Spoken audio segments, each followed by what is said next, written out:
माननीय अध्यक्ष जी, आज मैं जम्मू कश्मीर पुनर्गठन संशोधन विधेयक 2023 और जम्मू कश्मीर आरक्षण संशोधन विधेयक 2023 इस पर इस सदन में जो बहस हुई है इसका जवाब देने के लिए मैं खड़ा हुआ। मुझे एक बात का आनंद भी है और हमारी संसदीय प्रणालिका के लिए अच्छा भी है कि किसी ने इस बिल के तत्व का विरोध नहीं किया है,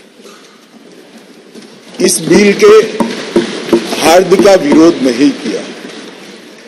मान्यवर, लगभग 6 घंटा चर्चा चली और कांग्रेस के श्री अमर सिंह से लेकर अधीर रंजन जी तक 29 वक्ताओं ने अपने अपने तरीके से विचार व्यक्त किए, मगर बिल के उद्देश्यों के साथ बाय एंड लार्ज सभी ने सहमति व्यक्त की। ये मैं सभी का धन्यवाद करना चाहता हूं। माननीय अध्यक्ष जी, मैं जो बिल लेकर आया हूं, जो विधेयक लेकर इस महान सदन की सहमति प्राप्त करने के लिए मैं खड़ा हुआ हूं, वो बिल 70 सालों से जिन्हों को अन्याय हुआ है, जो अपमानित हुए और जिनकी अनदेखी की गई है, वो सभी लोगों को न्याय दिलाने का बिल है, उनको अधिकार दिलाने का। माननीय अध्यक्ष जी, ये बिल किसी भी समाज में जो डिप्राइव लोग होते हैं उनको आगे बढ़ाना चाहिए। ये भारतीय संविधान की मूल भावना है, परंतु उसके साथ साथ इसका सम्मान न कम हो, इस तरह से आगे बढ़ाना चाहिए। अधिकार देना और अधिकार सम्मान के साथ देना, दोनों में बड़ा फर्क है। इसलिए कमजोर और वंचित वर्ग के जगह अन्य पिछड़ा वर्ग, ये नामकरण बहुत महत्वपूर्ण है। ये दोनों चीजों को ढेर सारे प्रतिपक्ष के सदस्यों ने अलग अलग तरीके से थोड़ा कम आंकने की प्रयास भी किया। किसी ने कहा कि पहले से हो रहा था, किसी ने कहा कि सिर्फ नाम बदल रहा है। मैं इन सभी को कहना चाहता हूं कि अगर हमें पिछड़ा वर्ग के लोगों के प्रति जरा भी संवेदना है तो नाम के साथ उनका सम्मान जुड़ा है, वो जरूर देखना। नाम के साथ सम्मान जुड़ा है, वो वही लोग देख पाते हैं जो उनका उत्कर्ष अपने भाई समझकर, अपने से पीछे रह गए भाई समझकर संवेदना के साथ उंगली पकड़कर आगे बढ़ाना चाहते हैं। वो लोग इसका नाम नहीं समझ सकते जो इसका वोट बैंक के नाते उपयोग कर अच्छे लच्छेदार भाषण देकर राजनीति में वोट प्राप्त करने का जरिया और साधन समझते हैं।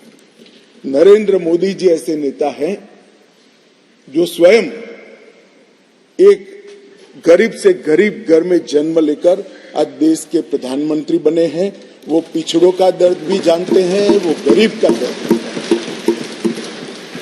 और जब इनके आगे बढ़ाने की बात होती है तब कई बार तो मान्यवर मदद की जगह सम्मान के मायने बड़े होते हैं। मदद से ज्यादा व्यक्ति का सम्मान उसके सेल्फ कॉन्फिडेंस को, उसके आत्मविश्वास को और उसके गौरव को सम्मानित करता है, बढ़ाता है, जो उसके जीवन में आगे बढ़ने का कारण होता है। मैं इसलिए कह रहा हूं कि ढेर सारे सदस्यों के भाषण मैंने सुने भी है, पढ़े भी है मेरी चैम्बर में। ये भाव सिर्फ नाम बदलने से क्या होता है वो समझाने के लिए मैं कह रहा हूं। मान्यवर, आज जो बिल लेकर आया हूं, ये बिल के बारे में मैं थोड़ी पृष्ठभूमि भी बताना चाहता हूं।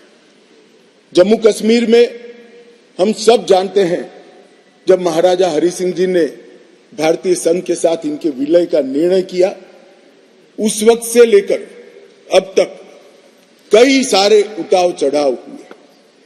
80 के दशक के बाद आतंकवाद का एक दौर भी आया और वो बड़ा भयावह दृश्य था। पीढ़ियों से, सदियों से जो लोग अपनी भूमि पर रहते थे, अपना देश समझकर रहते थे, अपनी जन्मभूमि समझकर रहते थे, वो मूल समेत उखड़ गए माने। और किसी ने इनकी केयर नहीं करी, इनकी चिंता भी नहीं करी, न इसको रोकने का प्रयास किया। और कई बार तो मान्यवर रोकने की जिनकी जिम्मेदारी थी वो इंग्लैंड में वैकेशन कर रहे थे, मैं नाम देना नहीं चाहता। और फिर कहते हमने कुर्बानी दी।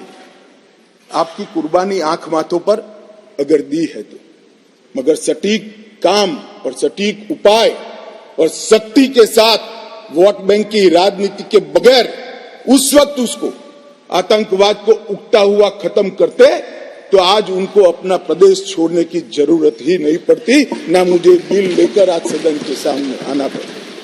मान्यवर, जब ये विस्थापित हुए तब देश के अन्य हिस्सों में, अपने ही देश में शरणार्थी बनकर उनको जाना पड़ा। दिल्ली, बेंगलुरु, पुणे, अहमदाबाद, चेन्नई, न जाने कहां कहां गए। लगभग वर्तमान के आंकड़ों के अनुसार 46,631 परिवार और 1,57,967 लोग अपने ही देश में विस्थापित हो गए। और इस तरह से विस्थापित हुए कि उनकी जड़ें ही अपने खुद के देश से, अपने खुद के प्रदेश से, अपने खुद के वतन से उखड़ कर रह गई। ये बिल उनको अधिकार देने का है, ये बिल उनको प्रतिनिधित्व देने का है। मान्यवर, कश्मीर के लिए एक प्रकार से 3 युद्ध हुए। 47 में पाकिस्तान ने कबालियों के नाम से आक्रमण किया। इसमें लगभग 31,779 परिवार पाक अधिकृत जम्मू कश्मीर से जम्मू कश्मीर में विस्थापित हुए। इनमें से 26,319 परिवार जम्मू कश्मीर में और 5,460 परिवार देश भर में फैल गए। वो पाकिस्तान के हमले के शिकार थे।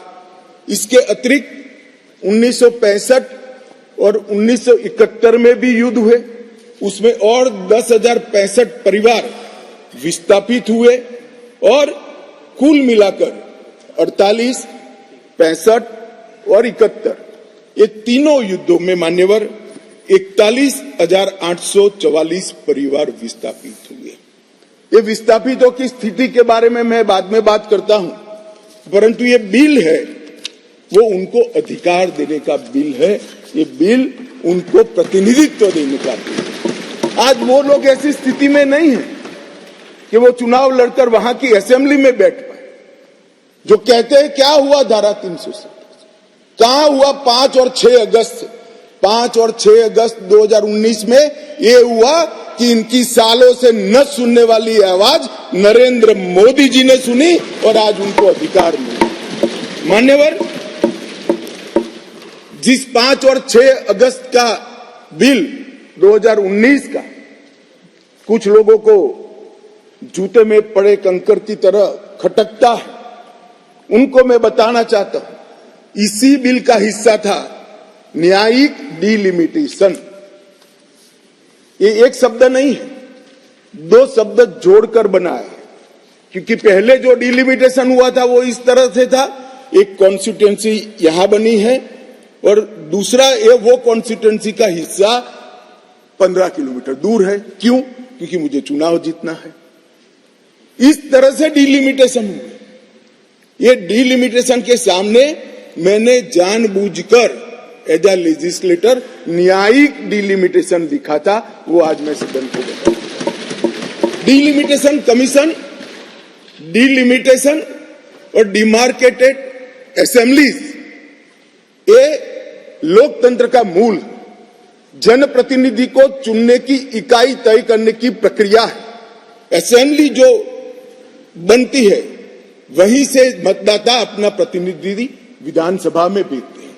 अगर डिलिमिटेशन की प्रक्रिया ही पवित्र नहीं है तो लोकतंत्र कभी पवित्र नहीं रह सकता मान्यवर। इसलिए इस बिल के अंदर हमने व्यवस्था करी थी कि डिलिमिटेशन, न्यायिक डिलिमिटेशन फिर से किया जाएगा और सभी की सुनवाई हुई। डिलिमिटेशन कमीशन जम्मू कश्मीर में सब जगह पे गया, अंतिम जिले से लेकर पहले जिले तक सब जगह घूमे। कई समुदायों के प्रतिनिधियों ने इनको आवेदन पत्र दिए थे, पाक ऑक्यूपाई कश्मीर से आए हुए लोगों ने भी दिए थे और कश्मीर घाटी से भागकर जम्मू में शरण लेने वाले लोगों ने और कश्मीर घाटी से भागकर देश भर में फैले हुए कश्मीरियों ने भी आवेदन दिए थे कि हमारा प्रतिनिधित्व का कोई डिलिमिटेशन कमीशन संज्ञान ले। और मुझे आनंद है मान्यवर कि डिलिमिटेशन कमीशन ने इसका संज्ञान लिया। भारत के इलेक्शन कमिश्नर ने विधानसभा में 2 सीटें कश्मीरी विस्थापितों के लिए नामांकन की जा सके और 1 सीट अनधिकृत ऑक्यूपेशन जो हमारे कश्मीर का हिस्सा पाकिस्तान कर बैठा है वहां से विस्थापित लोगों में से एक व्यक्ति को नॉमिनेट करना पड़े।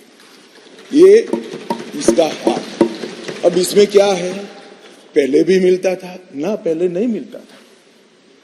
पहले सिर्फ जरूरत लगे तो प्रतिनिधित्व न हो तो महिलाओं को 2 सीट दी जाती थी।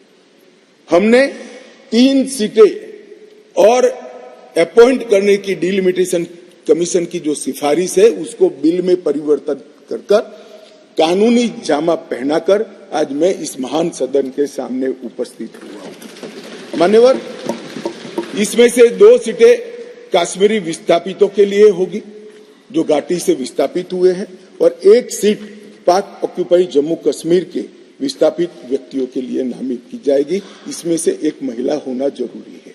इस प्रकार का एक कानूनी सुधार लेकर आज मैं यहां पर हुआ है। डिलिमिटेशन कमीशन के इतिहास में पहली बार 9 सीटें शेड्यूल्ड ट्राइब के लिए आरक्षित की गई है और एसटी के लिए 9 सीटें और अनुसूचित जाति और जनजाति के लिए 20 सीटों का आरक्षण की व्यवस्था करे है। नई जो स्कीम बनी है इसमें जम्मू में पहले 37 सीटें थी, 37 सीटें थी। ये भी न्याय का सवाल है। जम्मू में पहले 37 सीटें थी, अब 43 हुई है, 43 हुई है। कश्मीर में पहले 46 थी, अब 47 हुई है और पाक ऑक्यूपाई कश्मीर की 24 सीटें क्योंकि वो हमारा है हमने रिजर्व रखी है मान्यवर, 24 सीटों को। इस तरह से पहले 107 सीटें जम्मू कश्मीर विधानसभा में थी, अब 114 सीटें हुई है। पहले 2 नॉमिनेटेड मेंबर हुआ करते थे, अब 5 नॉमिनेटेड मेंबर मान्यवर इसमें होंगे। जम्मू कश्मीर के कानून के हिसाब से 2 महिलाओं को राज्यपाल द्वारा मनोनीत किया जाता है और धारा 15 के अनुसार किया जाता है और अब इसमें कश्मीरी प्रवासियों में से 2 जिसमें से 1 महिला और पाक ऑक्यूपाई कश्मीर से 1 नामांकन किया जाएगा।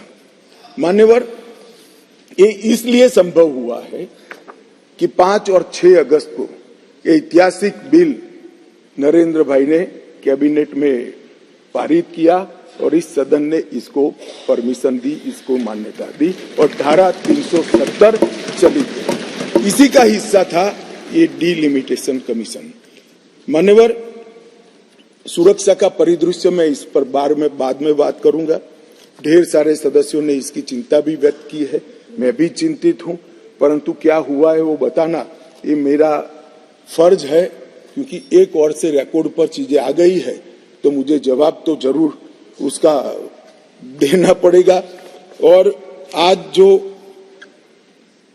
धारा 370 हटने के बाद क्या विकास हुआ, आतंकवाद तो अब भी चल रहा है, कश्मीरियत का कितना नुकसान हुआ, ये सारी चीजों के जवाब मैं बहुत डिटेल मान्यवर दूंगा।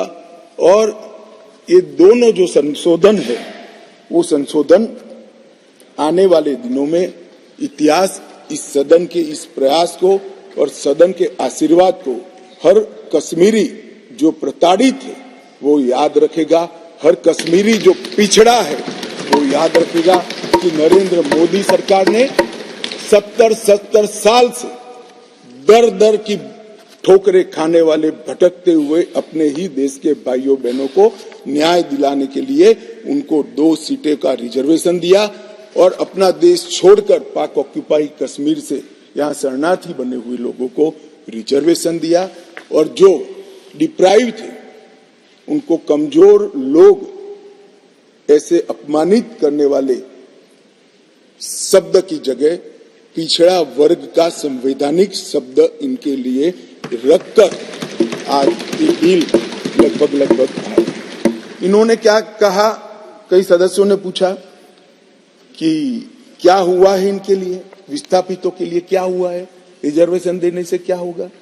रिजर्वेशन देने से उनकी आवाज कश्मीर की विधानसभा में गूंजेगी और फिर कोई ऐसी स्थिति करना जाएगा तो नहीं रोकेंगे वो, क्योंकि उनकी आवाज वहां।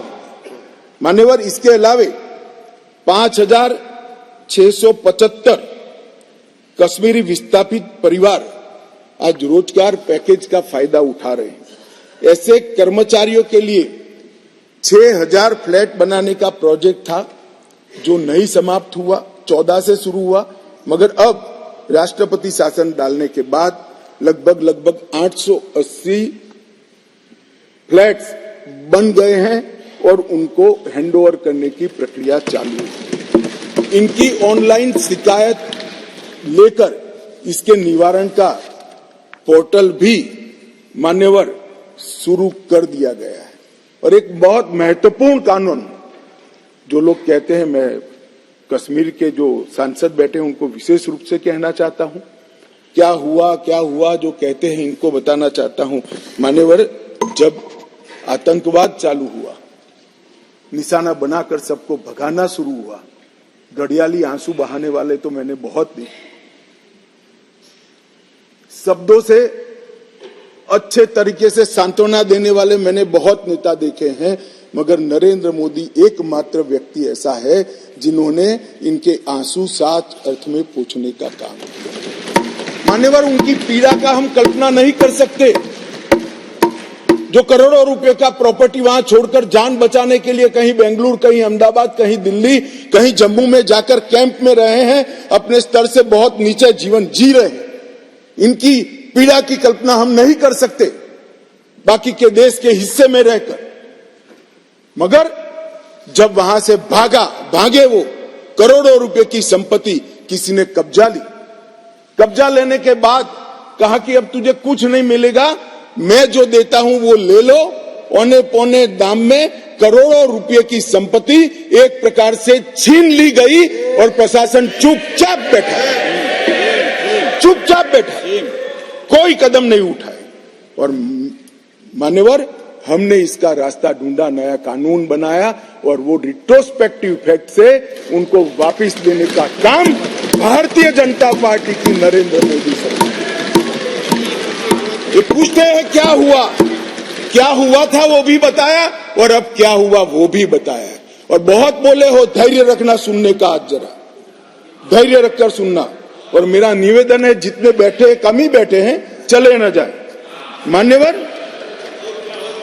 अधिवास प्रमाण पत्र लगभग 1.6 लाख लोगों को अधिवास प्रमाण पत्र देने का काम ये भारतीय जनता पार्टी की सरकार ने।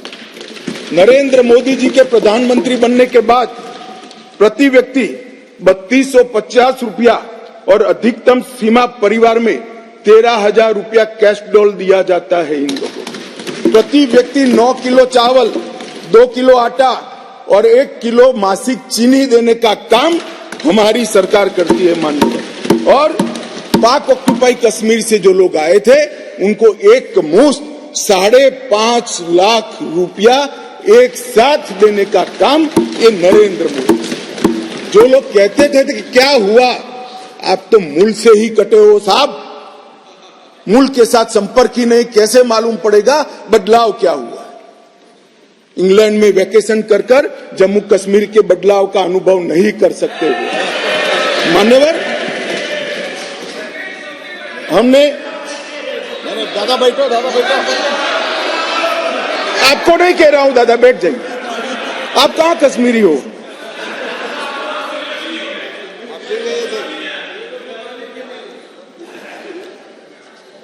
मान्यवर, एक बैकवर्ड क्लास कमीशन बनाया गया, बहुत सहभागिता का अप्रोच बैकवर्ड क्लास कमीशन ने लिया, हितधारकों के साथ कई दौर का बैठक के किया, 198 प्रतिनिधि मंडल और 16,000 लोगों को की सुनवाई हुई, 750 दिन ये प्रक्रिया चली, सभी 20 डिस्ट्रिक्ट में जाकर ये सुनवाई की गई और लगभग 26,000 से ज्यादा पोस्ट में मिली हुई लिखित अर्जियों को भी संज्ञान में ले लिया गया और जम्मू कश्मीर आरक्षण अधिनियम इसके अंदर सुधार करने का अभी जो आया है उसमें से एक मूल तत्व, बाकी के दो बिल तो ST department, schedule tribe department और पिछड़ा वर्ग डिपार्टमेंट लेकर आएंगे, मगर अभी एक तत्वतः फेरफार किया है, बदलाव किया है।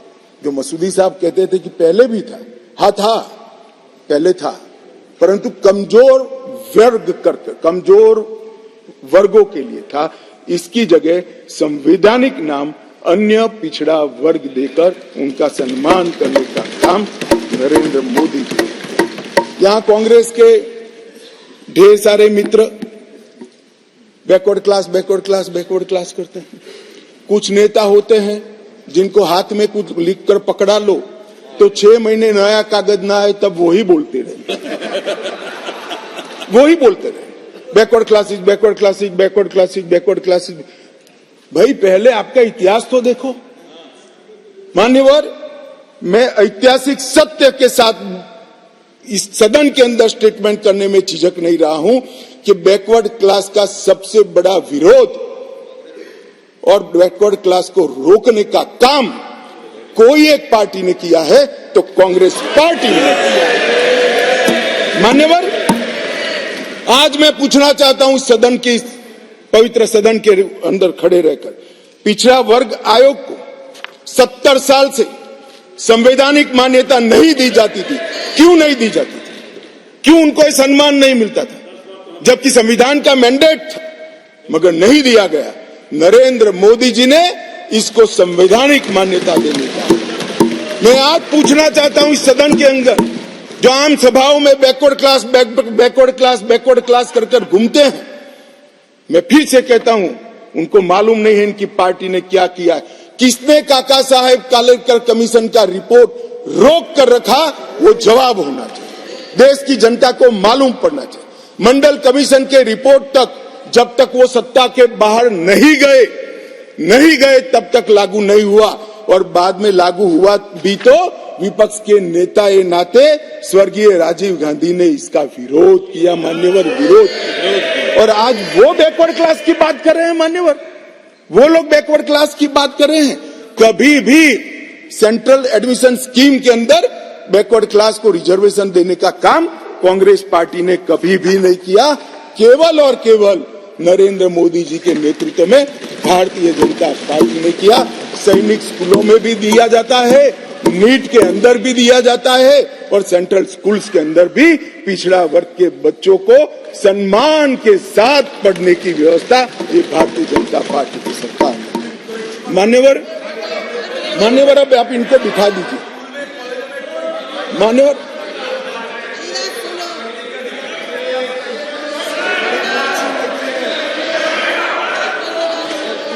मान्यवर, अब तक डिप्राइव लोगों की बात करते हैं। अब तक ईडब्ल्यूएस इकोनॉमी का रूप से पिछड़े लोगों को आरक्षण देने की बात कभी नहीं सोची गई। पहली बार नरेंद्र मोदी जी ने अनारक्षित जातियों के गरीब बच्चों को 10% रिजर्वेशन देने का काम। और मान्यवर, आज ये नामकरण में भिन्नता से क्या होता है इनको मालूम नहीं है। इनको मालूम नहीं है। मानो मेरी माँ का नाम कुसुम है, मैं उसको कुसुम बोलता हूँ और माँ कहता हूँ। दोनों को बीच में कितना अंतर है वो माँ को ही मालूम पड़ता है और किसी को मालूम नहीं। नाम तो वही है, व्यक्ति वही है, मगर किस भाव से बुलाया जाता है। जब बच्चा माँ कहकर बुलाता है तो जो प्यार और स्नेह और वात्सल्य आता है वो माँ से ही आता है, नाम से नहीं आता है। मान्यवर ये नहीं समझ पाएंगे। ये भाषा का सुधार नहीं है, ये कंसेप्ट का सुझाव है, नजरिए का सुझाव है और देखने के दृष्टिकोण का सुझाव है जो नरेंद्र मोदी सरकार कर रही है।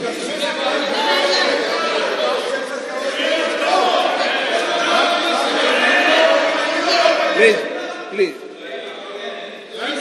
अरे यार अधीर रंजन, मैं एक बात कहता था कि एक नेता लिखा हुआ पढ़ते ही रहते पढ़ते, तुम भी वो स्क्रिप्ट पढ़ने लगे यार। ऐसा मत करो यार अधीर रंजन जी, ऐसा मत करिए। आप माननीय विपक्ष के नेता है, आप भी तो कुछ पढ़ रहे हो। मैं जरा भी पढ़। अरे आपके बारे में नहीं बोल रहे वे, माननीय अधीर रंजन जी आपके बारे में नहीं बोल रहे। प्लीज। मान्यवर, मैं इनको बताना चाहता हूं, आजकल करते करते मेरे 32 साल किसी न किसी सदन में हो गए। मैंने आज तक कभी लिखा हुआ भाषण पढ़ा नहीं। मैं मन की गहराइयों से बोलता हूं। मेरे हाथ में जो कागज होता है आंकड़ों और तथ्यों को रिफेर करने के लिए होता है, क्योंकि मैं जिम्मेदारी के साथ यहाँ पर हूं। मान्यवर प्लीज माननीय सदस्य प्लीज। मान्यवर, ये विधेयक नरेंद्र मोदी सरकार ने, देश के प्रधानमंत्री नरेंद्र मोदी जी ने देश में लाए हुए सैकड़ों सकारात्मक और परिवर्तनकारी प्रगतिशील परिवर्तनों की कड़ी में एक और मोती जोड़ने का काम ये विधेयक करेगा और इसलिए मैं आज इस सदन के आशीर्वाद मांगने आया हूं। मान्यवर, कुछ सदस्यों ने बात के अंदर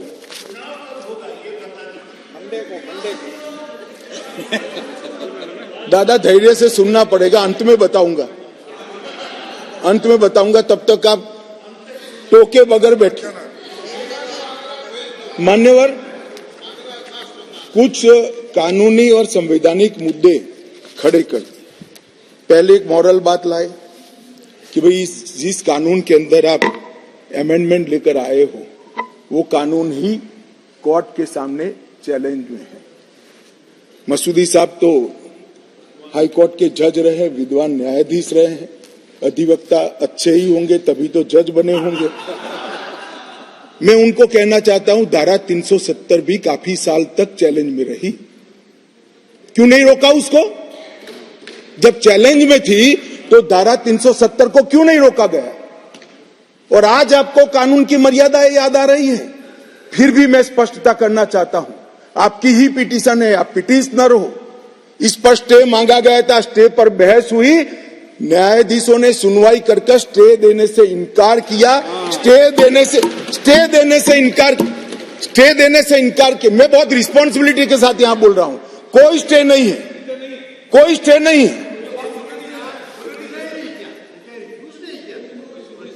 कहा कि हम समाज करेंगे, एडमिट किया, जो एडमिट खुद ही होता है कि नहीं, एडमिट होने से कुछ नहीं होता, स्टे करना पड़ता है, ऑर्डर में स्टे करना पड़ता है। मान्यवर, जब तक आप तो जज रहे साहब, ऊपर वाले से तो डरिए, फारूक साहब से इतना मत डरिए।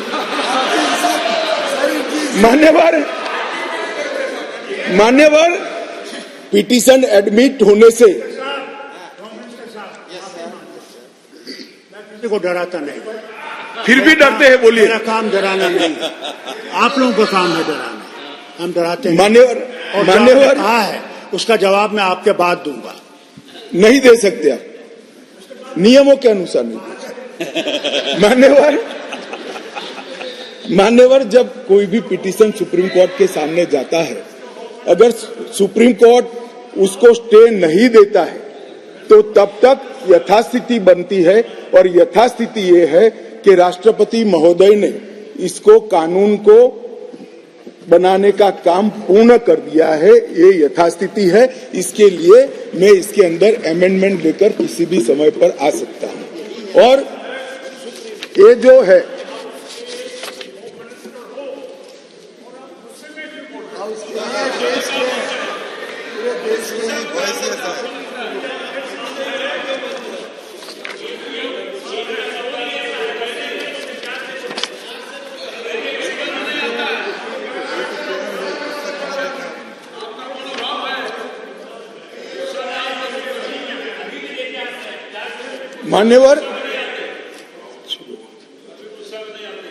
मान्यवर उसके बाद कहा गया मनीष तिवारी जी के द्वारा कि अनुच्छेद 3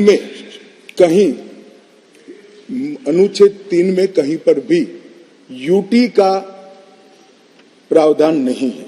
अब मैं मान्यवर कोई कंफ्यूजन नहीं रहना चाहिए, बहुत बड़ी बात माननीय सदस्य ने करी है। मैं अनुच्छेद 3 इस सदन में पढ़ना चाहता हूं।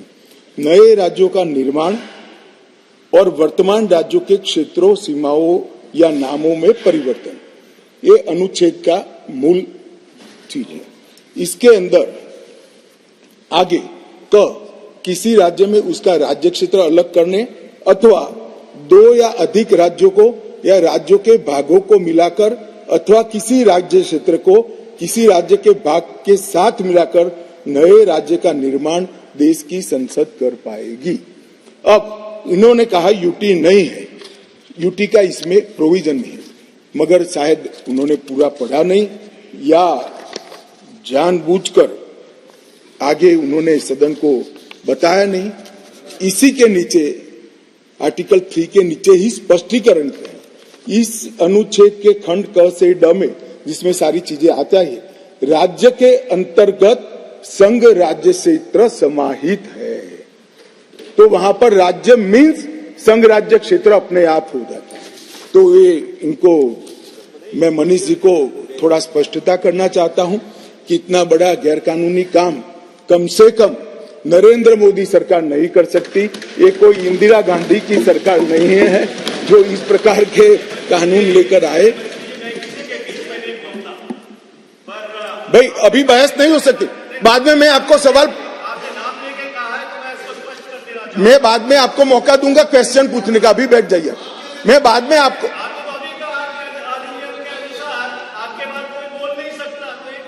नहीं मगर प्रश्न देखिए मनीष जी, मैं प्रश्न ले सकता हूं। मैं महोदय को अभी कहता हूं, बाद में मनीष जी का प्रश्न। चल, ये भी नियमों के अंदर। मान्यवर बाद में उन्होंने कहा कि अनुच्छेद 3 के परंतु को निलंबित करके राष्ट्रपति शासन डाला, क्योंकि ये प्री डिजाइन था। मान्यवर मेरे पास लिस्ट है। आंध्र प्रदेश में राष्ट्रपति शासन 1973 में डाला, हम नहीं थे, कांग्रेस की सरकार थी, परंतु निलंबित किया गया था। अरुणाचल में डाला गया, परंतु निलंबित। 81 में आंध्र प्रदेश में उनकी सरकार, परंतु निलंबित किया था। 1990 में परंतु निलंबित किया था। बिहार 1969 कांग्रेस सरकार, परंतु निलंबित किया था। 72 परंतु निलंबित किया था। 1977 परंतु निलंबित किया था। 69 बिहार, फिर गोवा 1990 परंतु निलंबित था। 1990 परंतु मेरे पास लगभग 27 राज्यों के 70 से ज्यादा है। एक में भी वो परंतु निलंबित करे बगैर राष्ट्रपति शासन नहीं डाला गया है।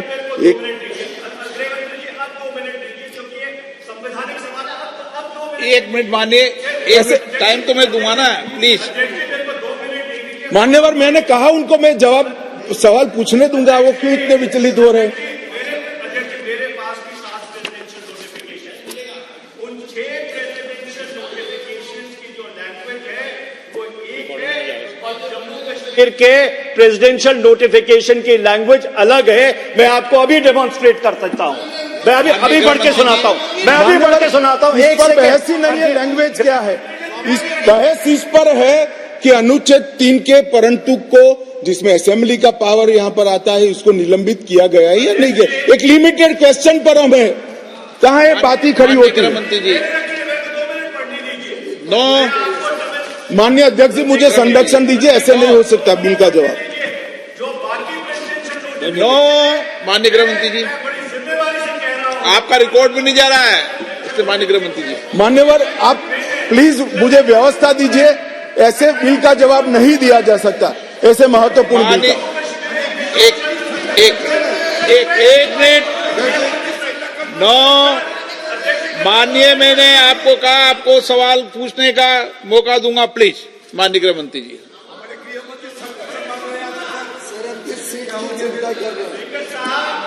मैं दोबारा जिम्मेवारी से कह रहा हूं, बाकी प्रेसिडेंशियल नोटिफिकेशन की लैंग्वेज डिफरेंट है, जम्मू कश्मीर के प्रेसिडेंशियल नोटिफिकेशन की लैंग्वेज डिफरेंट है। जम्मू कश्मीर आप प्लीज नो। माननीय रामकृपाल जी प्लीज, माननीय मनीष तिवारी जी प्लीज। मान्यवर, ढेर सारे सदस्यों ने जम्मू कश्मीर में आतंकवाद की चिंता का जिक्र किया। वो चिंतित भी थे, अच्छी बात है, चिंता हो रही है, होनी भी चाहिए, सभी को होनी चाहिए। उन्होंने सीधा सीधा इसको आर्टिकल 370 को निरस्त करने से जोड़ा। उन्होंने क्या क्या हुआ, अब भी आतंकवाद चल रहा है। उन्होंने क्या क्या हुआ, अभी कुछ दिन पहले सेना के कुछ जवान शहीद हो गए, ऑफिसर प्लीज ऑफिसर जवान शहीद हो गए, कुछ घटनाएं भी हुई। मान्यवर, किसी ने भी नहीं कहा था कि आर्टिकल 370 जाने के बाद कश्मीर में आतंकवाद समाप्त हो जाएगा। सुनिए ना, सुनिए, अरे भाई सुनो ना, मैंने कहा था आतंकवाद का मूल आर्टिकल 370 के कारण खड़ा हुआ अलगाववाद की भावना है। आर्टिकल 370 जाने से अलगाववाद में बहुत बड़ी कमी आने वाली है और इसके कारण आतंकवादी भावनाओं में कमी आएगी। रिकॉर्ड की बात है भाई अधीररंजन जी। अब मैं बताता हूं, 1994 से 2004, इसमें शासन पर मैं नहीं जा रहा, कालखंड बोल रहा हूं, कई शासन आए हैं। टोटल आतंकवाद की कुल घटनाएं 40,164 हुई। छोटी छोटी घटनाएं भी है, कुछ बड़ी भी है। 2004 से 14 मनमोहन सिंह सोनिया जी के शासन का समय, आतंकवाद की घटनाएं 7,217 हुई, 7,270। और नरेंद्र मोदी सरकार में 14 से 23 तक सिर्फ 2,000 हुई, 70% की कमी आई। और मैं थोड़ा और एक्सप्लेन करना मांगता हूं कि ये जो 2,197 आई है, इसमें से एक घटना का जिक्र है, 65% घटनाएं पुलिस की गई कार्यवाही के कारण अकर हुई है। मतलब कोई जगह पे सूचना मिलती है कि आतंकवादी छिपा है, पुलिस इस पर हमला करती है तो भी वो आतंकवादी मुठभेड़ मानी जाती है। इस प्रकार की 70% कमी आई है 2004 से 14 में और 14 से 23 में। नागरिकों के मृत्यु के अंदर 72% की कमी आई है और सिक्योरिटी फोर्सेस के मृत्यु के अंदर 59% की कमी नरेंद्र मोदी सरकार में। इसलिए मैं कहता हूं, मैं ठीक ही कहता था, अलगाववाद की भावना का मूल, उसका उद्भव स्थान आर्टिकल 370 है, वो जाएगा, अलगाववाद की भावना भी over a period of time खत्म होगी और आतंकवाद भी खत्म। और कल पथराव की बात करते, मैंने 2 साल लिए हैं साथ। 2010 2654 पथराव की घटनाएं हुई थी 2010 में। 2023 में 0, एक भी पथराववाद की घटना। ऑर्गेनाइज हड़ताल जो कॉल देकर, पाकिस्तान से कॉल देते थे इनके आका, और कश्मीर की वैली और जम्मू बंद हो जाते थे। 132 ऑर्गेनाइज हड़तालें हुई थी 2023 में, एक भी हड़ताल नहीं, एक भी बंद। मान्यवर, पथराव में नागरिकों की मृत्यु 2010 में 112 हुई थी, 23 में क्योंकि पथराव ही नहीं हुआ है, नो इंजर्ड नो डेथ। मान्यवर, सिक्योरिटी फोर्सेस पथराव के कारण 6,235 हुए थे इंजर्ड सिक्योरिटी फोर्सेस, और इस बार क्योंकि पथराव ही नहीं हुआ है, 0 इंजर्ड है। क्या बदलाव हुआ है? इनको मैं कहता हूं क्या बदलाव हुआ है? अरे इसी सदन में रहकर सारी मर्यादाएं तोड़कर अगर धारा 370 खत्म हुई तो खून की नदियां बह जाएगी कहते थे। खून की नदियां छोड़ो, कंकड़ चलाने की हिम्मत नहीं है किसी की। इस तरह की व्यवस्था भारतीय जनता पार्टी की सरकार। और मान्यवर, सीज फायर के वायोलेशन की घटना 2010 में 1 साल में 70, 2023 में 2, घुसपैठ 2010 में 489, 2023 में सिर्फ 48, आतंकवादी मारे गए 112 मारे गए थे। कुल मिलाकर एवरेज निकाल दे तो 278 आतंकवादी मारे गए हैं। मान्यवर, वापिस लौट गए, पहले 18 वापिस लौटे थे, अब 281 वापिस लौट गए। पाकिस्तान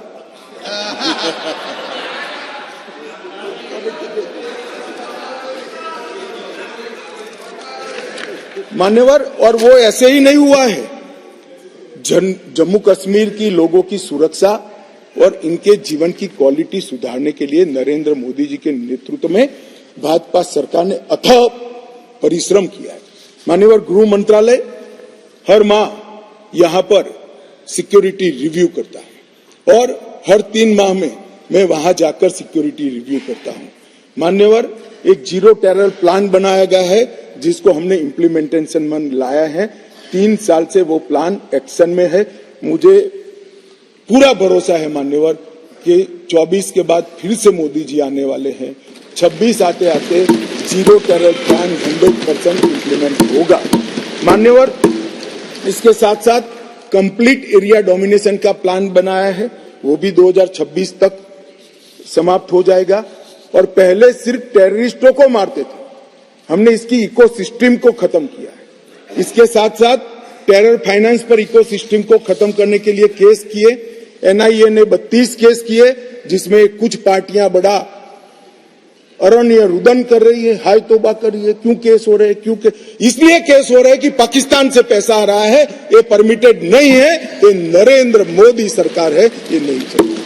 एनआईए द्वारा 32 केस हुए, एसआईए द्वारा 51 केस हुए, 83 केस टेरर फंडिंग और फाइनेंस के हुए हैं। लगभग 229 अरेस्ट हुए हैं।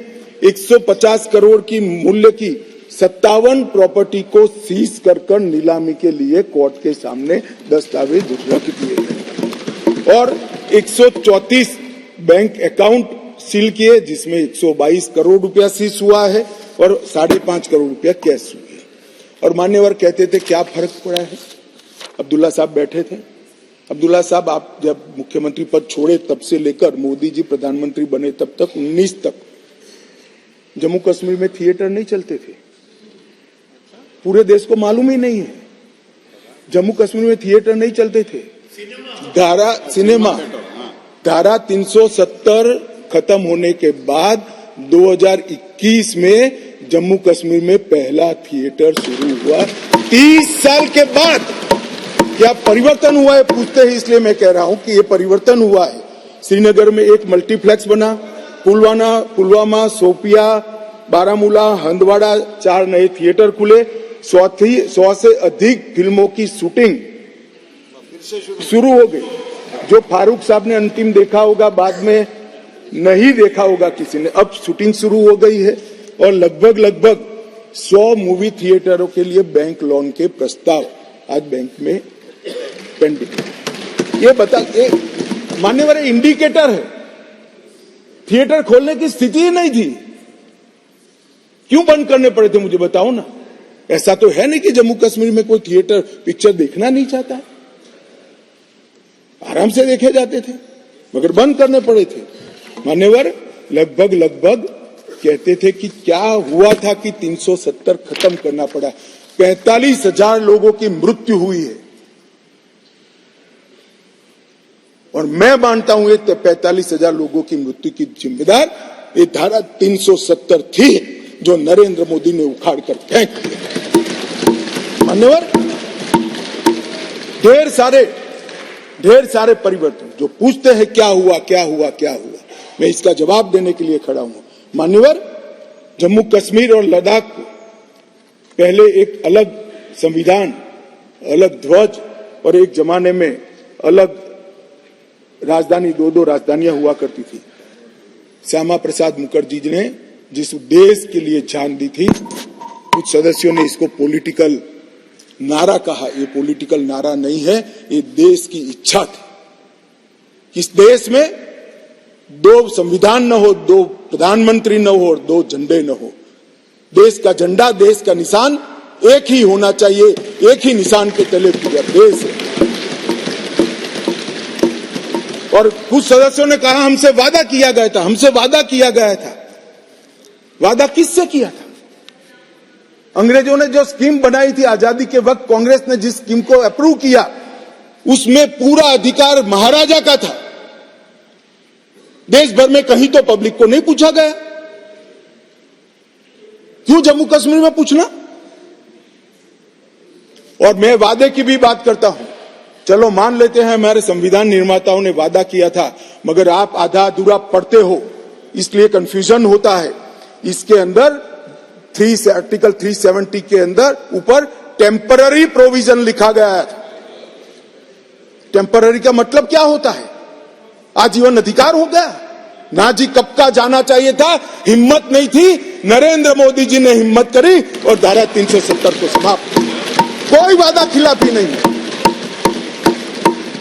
एक स्पिरिट जो संविधान का था कि आर्टिकल 370 टेम्पररी है, ये टेम्पररी का दिन ही नहीं आता था। मोदी जी ने 5 अगस्त को वो दिन ला दिया और टेम्पररी था वो चला गया। मान्यवर, पहली बार कश्मीरी, डोगरी, हिंदी और अंग्रेजी और उर्दू को राज्य की आधिकारिक भाषाएं बनाई। मान्यवर, राइट टू एजुकेशन एक्ट पहली बार, उसकी चर्चा होगी तब बताऊंगा, बैठ जाइए। भूमि अधिग्रहण और मुआवजे का कानून, forest right act, SC ST prevention atrocity act, whistle blower protection act, juvenile justice act और अल्पसंख्यक आयोग अधिनियम 1992 ये रोक कर रखे थे, वो अब लागू हो गए।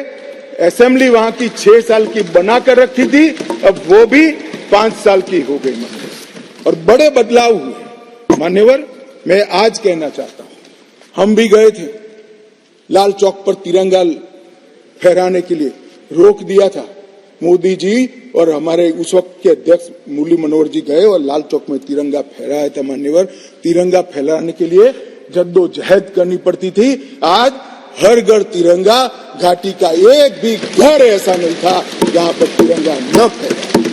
मान्यवर, ये बदलाव है। आज लाल चौक में सारे धर्म के त्योहारों को रंग चंग के साथ मनाया जाता है और सारे धर्म के लोग पार्टिसिपेट करते हैं। बंधारण, संविधान की स्पिरिट को अब नीचे उतारा गया है। ये जो पूछते हैं क्या हुआ क्या हुआ क्या हुआ, मैं उनको जवाब देना चाहता हूं। मान्यवर, मैं उनको जवाब देना चाहता हूं, जब आर्टिकल 370 गया उसके पहले GSDP 1 लाख करोड़ था, सिर्फ 1 लाख करोड़। आज 2,27,927 करोड़ GSDP, सिर्फ 5 साल में डबल। रोजगारी ढेर सारी बढ़ी। पहले 94 डिग्री कॉलेज थे मसूदी साहब, अब 147 हो गई। IIT, IIM और 2 एम्स। सबसे पहला राज्य ऐसा है जहां 2 एम्स दिए गए, वो हमारा जम्मू कश्मीर। मेडिकल कॉलेज पहले 4 थे 70 साल में, 7 नए मेडिकल कॉलेज बनाए गए, 15 नर्सिस कॉलेज बनाए गए। मेडिकल सीट 500 थी, अब नई 800 सीटें जोड़ने का काम आर्टिकल 370 जाने के बाद हुआ है। 367 PG की सीटें थी, उसमें नई 397 सीटें जोड़ने का काम नरेंद्र मोदी सरकार ने किया है। और लगभग मिड डे मील 6 लाख लोगों को मिलता था, अब 9,13,000 लोगों को मान्यवर मिड डे मील मिलता है। प्रधानमंत्री ग्राम सड़क योजना की एवरेज 158 किलोमीटर थी, अब 8,068 किलोमीटर प्रति साल हो गई। क्या हुआ है जो पूछते हैं इनको मैं बताता हूं। मैं देता हूं जवाब।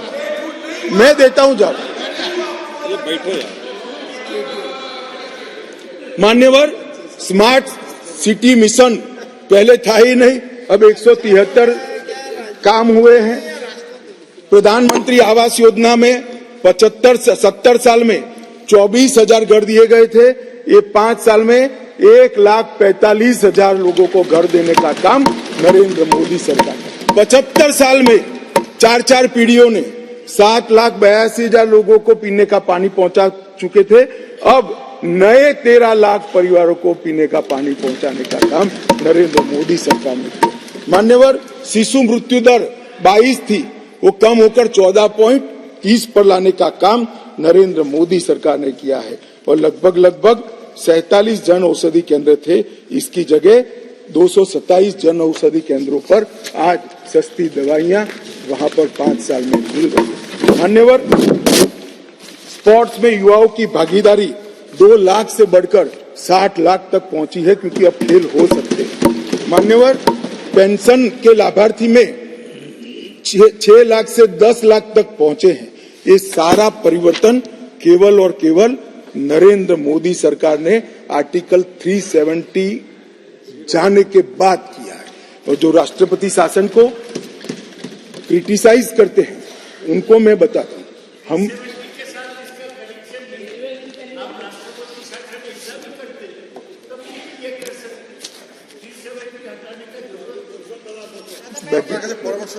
दादा, आप कई बार बंगाल में पहुंच जाते हो, यहां बैठे हुए। 370 के कारण आतंकवाद घटा है। आतंकवाद जाने के कारण, कम होने के कारण वहां अच्छा वातावरण हुआ है। इसी के कारण ये सब डेवलपमेंट हुआ है, वरना IIM न होता, न एम्स होता, कुछ न होता। आप नहीं समझ पाओगे। जब हमारा सरकार बंगाल में आएगा, वातावरण सुधरेगा और विकास होगा, तब मालूम पड़ेगा कि क्या परिवर्तन है।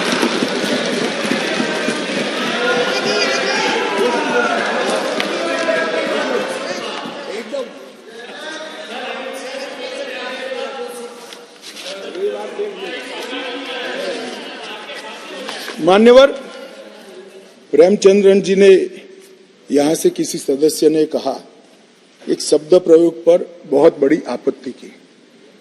मैं वो शब्द प्रयोग की अनुमोदन करने के लिए आज मेरी बात कहना चाहता हूं। मैं वो शब्द प्रयोग को सपोर्ट करना चाहता हूं। वो शब्द प्रयोग था नेहरूवियन ब्लंडर।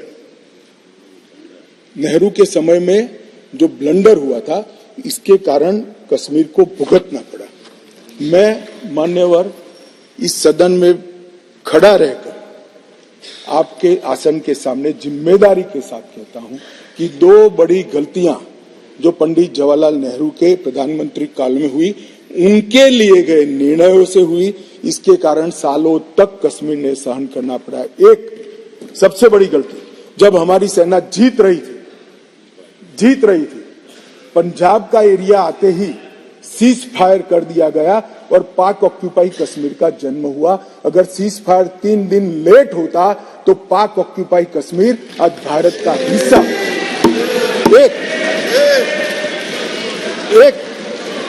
ये चर्चा में करेंगे उस दिन, बैठ जाओ।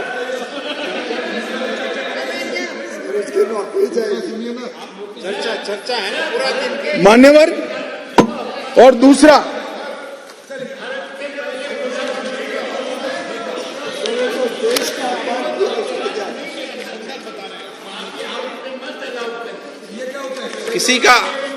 किसी का अपमान नहीं करे, संदर्भ बता रहे हो तो हिस्टोरिकल फैक्ट है। बैठ जाइए।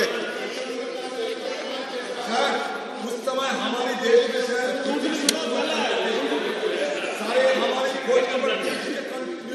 कंट्रोल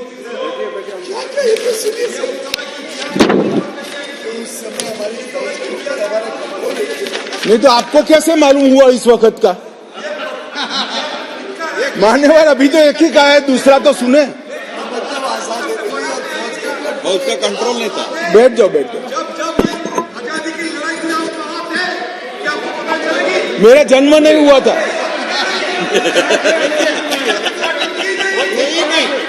मान्यवर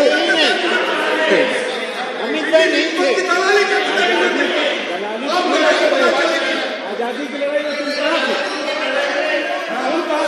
अरे तो माननीय गृह मंत्री जी ने एक मिनट प्लीज दादा, माननीय गृह मंत्री जी ने ऑफिशियल स्टेटमेंट दे दिया था कि आजादी की लड़ाई के समय का पूरा स्टेटमेंट कोर्ट में दे दिया, अभी फिर दे देंगे। बेटा सुनो, आप बता दो साहब इनको एक बार। दूसरी गलती, दूसरा संदर्भ और कर दें आप, गलती नहीं संदर्भ, सॉरी। मान्यवर, एक ही गलती बताने से इतना तिल मिला गया। नहीं, मैंने हटा दिया। मैं तो सिर्फ नहीं, ऐसा नहीं है, मैं सिर्फ दो ही बताना चाहता हूं। एक, पूरा कश्मीर जीते बगैर सीज फायर कर लिया, और दूसरा, यूएन के अंदर हमारे मसले को ले जाने की बहुत बड़ी गलती है। मान्यवर, मैं एक कोट अनकोट पढ़ना चाहता हूं। मैंने बहुत सावधानी से आपके द्वारा उठाए गए बिंदुओं को देखा, एक पत्र का हिस्सा है। मैंने बहुत सावधानी से आपके द्वारा उठाए गए बिंदुओं को देखा है, लेकिन मुझे डर है कि मेरे विचार आपके नहीं, सॉरी, यूनाइटेड नेशन के अनुभव के बाद, मान्यवर, यूनाइटेड नेशन के अनुभव के बाद मैं इस निष्कर्ष पर पहुंचा हूं कि वहां से कुछ संतोषजनक नतीजे की उम्मीद नहीं की जा सकती। मुझे यह एक अच्छा फैसला लगा, इनटू ब्रैकेट सीज फायर, मुझे यह एक अच्छा फैसला लगा, लेकिन इस मसले को ठीक से नहीं निपटा गया। हम सीज फायर और विचार करके कुछ बेहतर मार्ग निकाल सकते थे। मुझे लगता है कि भूतकाल में हमसे द्वारा की गई गलती है। इसमें आपत्ति है? नहीं कर सकते, स्वयं जवाहरलाल नेहरू ने कहा है। अब मुझे क्या कह रहे हो? नेहरू ने स्वयं कहा है। मैं रेफरेंस भी दे देता हूं। Nehru memorial museum and library, Jawaharlal Nehru collection, JNSG 143 के अंदर स्वयं जवाहरलाल नेहरू का शेख अब्दुल्ला जी को लिखा हुआ पत्र की मेरी गलती थी। मैं साहब किसी को कोट नहीं कर रहा।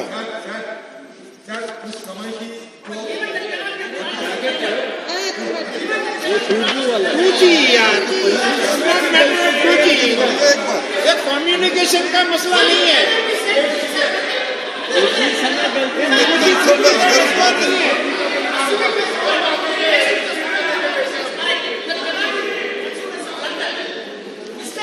मान्यवर, मिस्टेक बोल रहे हैं, उसको इतना बड़ा कांड हो गया, देश की भूमि पे तुझे को लगता है सिर्फ मिस्टेक। मान्यवर, नहीं कर सकते। मान्यवर,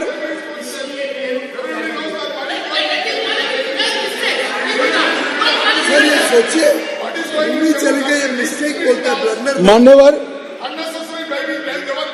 अरे यार, ये नेहरू जी ने लिखा है, सूरज समझते नहीं हो? अनुवाद हो रहा है या नहीं हो रहा है अंदर?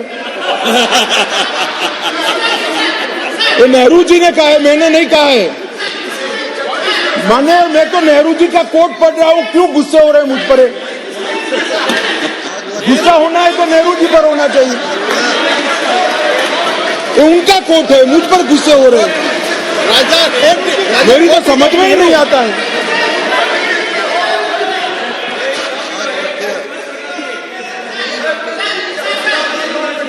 मान्यवर, एक खामखा मुझ पर गुस्से हो रहे हैं। मैंने जो पढ़ा है वो नेहरू जी ने स्वयं शेख अब्दुल्ला जी को लिखा हुआ है, और गुस्से होना है तो जवाहरलाल नेहरू जी पर उनको होना चाहिए।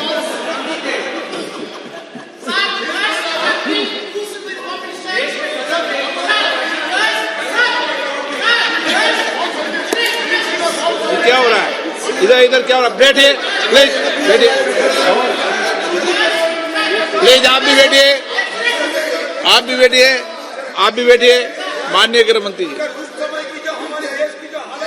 एक सप्ताह झगड़ा निपट ले, कि राजा बोलेगा या गोगोई बोलेगा, कौन सा जी बोलेगा वो निपट ले, फिर उनको अनुमति देना।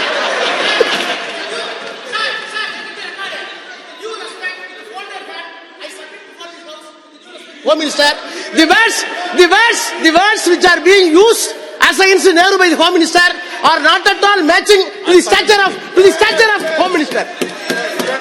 माननीय गृह मंत्री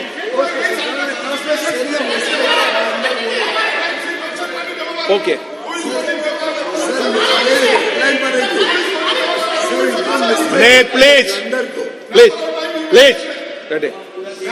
प्लीज पीछे के सीनियर मेंबर कह रहे हैं आपको प्लीज बैठ जाइए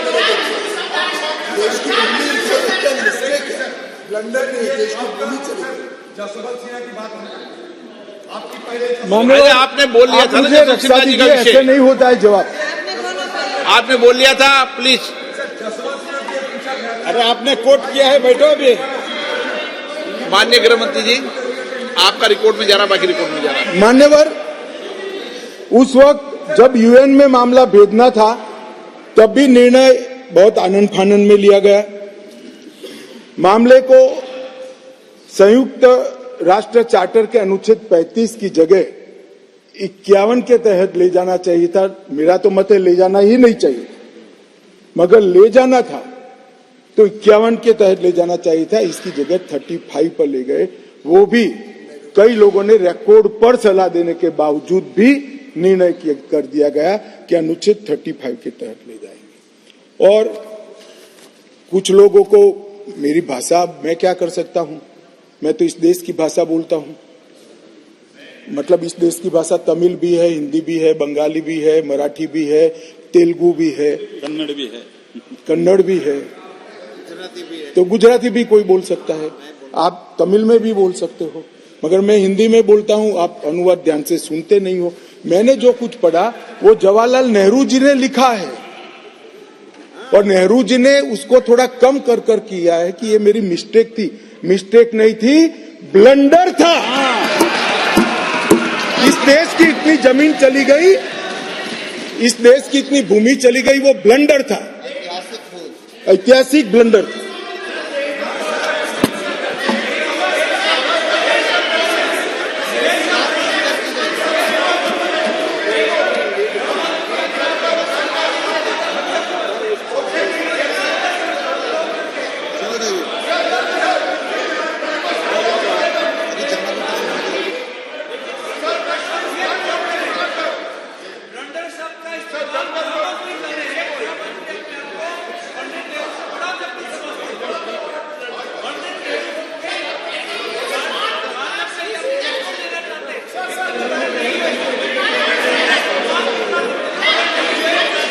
मान्यवर माननीय सदस्य ये शब्दों की व्याख्या को समझो प्लीज नो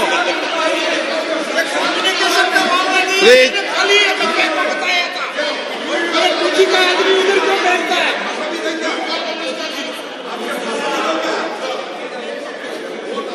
मान्यवर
माइक माइक माइक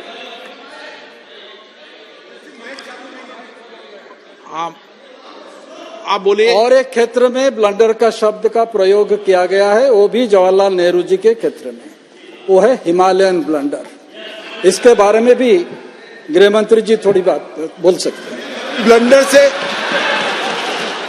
ऐसा है मान्यवर, मैं माननीय सदस्य को कहना चाहता हूं, माननीय सभ्यश्री को कहना चाहता हूं, खाली ब्लंडर से इतना नाराज है, हिमालयन बोलता तो इस्तीफा देकर जाते। आ जाओ बैठो। मान्यवर, मुझे अभी एक हमारी ट्रेजरी बेंच में बैठे हुए सदस्य ने कहा, मेरे साथी मंत्री ने कहा कि अमित भाई उन्होंने सुबह बताया था आपको कि चले जाएंगे, आप पहले से कहते थे।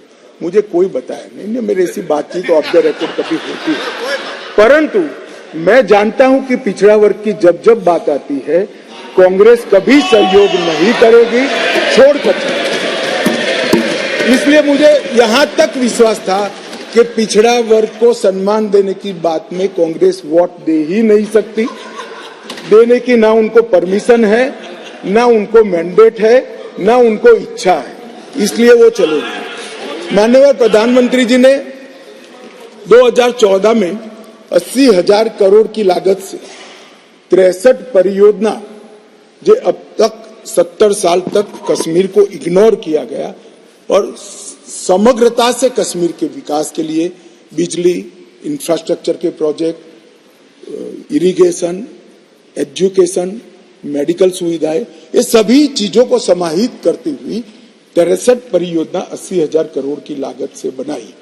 इसमें लगभग 9 परियोजनाएं 21,000 करोड़ की लद्दाख की थी जो अब अलग यूटी में चली गई, परंतु जम्मू कश्मीर की बात करें तो 32 परियोजनाएं 58,477 करोड़ की लगभग पूरी हो गई है और 58,000 करोड़ में से 45,800 करोड़ रुपए का व्यय समाप्त। ये मैं बताता हूं, ये कह रहे कि क्या हुआ है इसके लिए मैं कुछ योजनाओं का नाम भी जरूर पढ़ना चाहूंगा।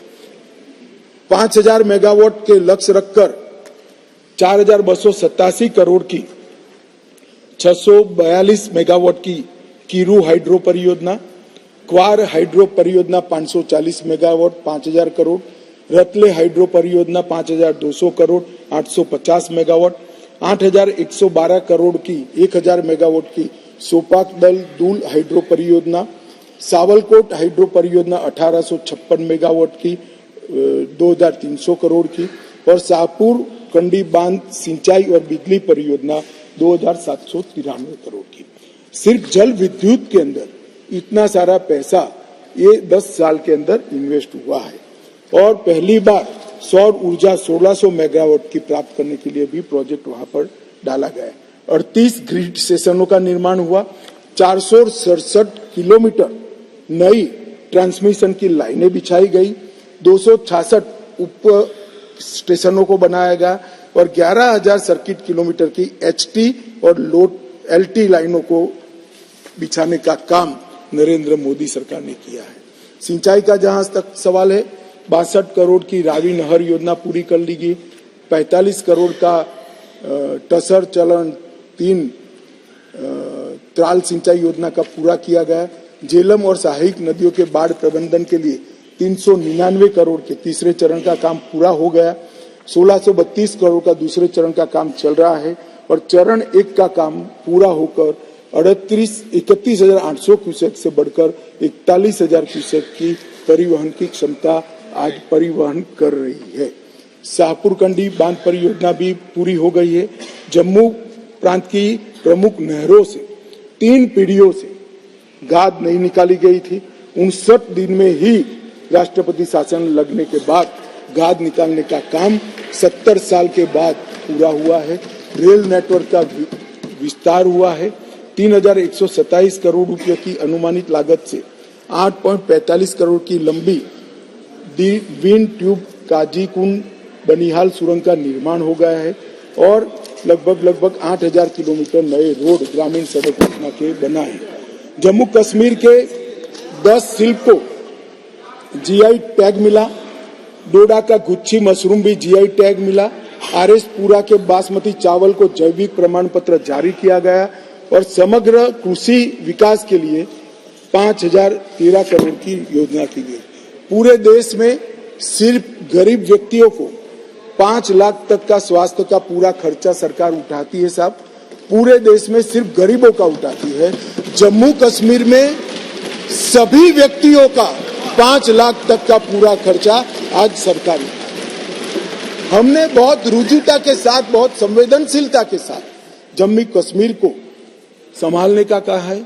जो लोग कह रहे थे क्या हुआ, भारतीय जनता पार्टी का शासन आने के बाद अंतिम पर्यटक 14 लाख थे, अब 2022-23 में 2 करोड़ पर्यटकों ने जम्मू कश्मीर का, और जून 23 तक 1 करोड़ समाप्त हो गया है। मुझे विश्वास है कि 2 करोड़ का भाजपा सरकार, नरेंद्र मोदी सरकार का रिकॉर्ड नरेंद्र मोदी सरकार ही समाप्त हो इस दिसंबर में रिकॉर्ड किया। जम्मू कश्मीर जो एक ऐसा गंतव्य स्थान बना है जिसका वातावरण प्राकृतिक हो, मानांक वैश्विक हो, दृष्टिकोण आधुनिक हो, आतिथ्य पारंपरिक हो और अनुभव में मनोरंजन और रोमांच दोनों हो, इस प्रकार का एक पर्यटक स्थल आज बना है। होम स्टे की नीति बनी है, फिल्म की नीति बनी है, हाउस बोट के लिए भी एक पॉलिसी बनाने का काम कर रहा है। जम्मू रोपवे परियोजना 75 करोड़ खर्च कर पूरा कर ली गई है और इंडस्ट्रियल पॉलिसी भी पूरी कर ली गई है। और मैंने फिर से, आप फारूक साहब आए इसलिए फिर से कहना चाहता हूं कि पूरे देश भर में गरीबों को ही 5 लाख रुपया का स्वास्थ्य का पूरा खर्चा नरेंद्र मोदी सरकार उठाती है। जम्मू कश्मीर में सभी लोगों का 5 लाख।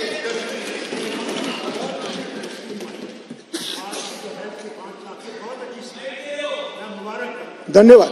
धन्यवाद साहब, धन्यवाद।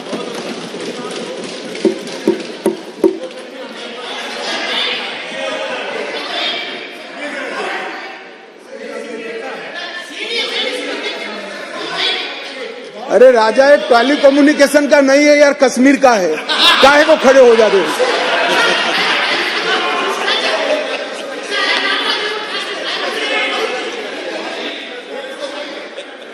They are refusing to take it because they say हमें पैसा इसकी तरफ देख के मेहरबानी कर दी।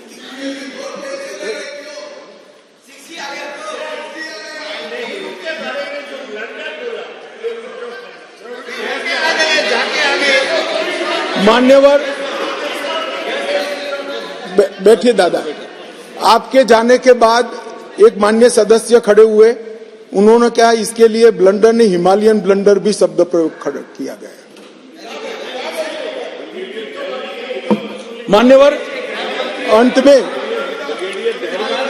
में मैं जो बिल लेकर आया हूं, अंत में मैं जो बिल लेकर आया हूं वो सालों से जो वंचित थे, अधिकारों से वंचित थे, अपना देश, अपना प्रदेश, अपना घर, अपनी भूमि, अपनी जायदाद छोड़कर अपने ही देश में निराश्रित हो गए, ऐसे लोगों को अधिकार लेने का बिल है। जिनका देश ही छूट गया, ऐसे लोगों को अधिकार लेने का बिल है। और जो वर्षों से सम्मान से वंचित थे, ऐसे पिछड़ा वर्ग के लोगों को संवैधानिक शब्द अन्य पिछड़ा वर्ग से सम्मानित करने का ये बिल है। मैं अतः सदन से निवेदन करना चाहता हूं कि मेरी पार्टी का आप जरूर विरोध करिए, प्रधानमंत्री जी की नीतियों का भी करिए, मेरा व्यक्तिगत तौर पर भी करिए, मगर ये बिल का उद्देश्य बहुत पवित्र है। कम से कम पिछड़ा वर्ग के लोग और हमारे विस्थापित हैं, उनकी ओर देखते हुए आप समर्थन करिए और इसको सर्वानुमत से पास